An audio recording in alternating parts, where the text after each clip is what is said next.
X5s and Camaros technically too. All right. Oh yeah, there's a Super back there. Ignore that. It's not a big deal. Motor's up. We got all the stuff we need, right? So, time to tear it down. That's pretty straightforward. I'll be tearing down the K-block today and the L33 that I now have to send out to get machined and all that shit and buy parts for again. That's life. Really not a whole lot to say here. I did, though, get a fitting for my water pump. Let's check that out. Look at that. Took forever to find a tight right 90 orb at a reasonable price, and it fits perfectly, so I'm pretty happy about that. Everything else, pretty much good to go. The rest of the stuff that I'm gonna need to buy is pretty whatever. An RBC cam gear, and then just a bunch of bearings and all that crap. I have piston rings in there. We're gonna fully refresh this thing, and then currently at home I'm working on SolidWorks, or working to figure out SolidWorks again for the first time in like a decade. It's been a while since I've used my engineering prowess and abilities. It should be exciting. Let's just jump into it. Here we go.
Well, there we have it.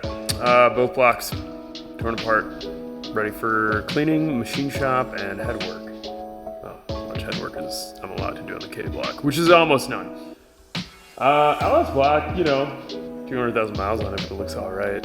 The K block is surprisingly clean,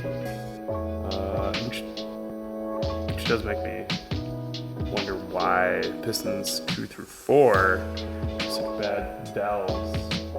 Whatever. I mean, they just don't seal, so who knows? I mean, it looks clean. It looks very clean.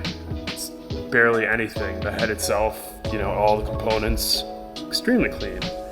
I mean, it looks like it was barely used. So I'm a little confused, but that's fine. Whatever. Hopefully it'll be an easy valve job for the machine shop. And then we throw this thing back together.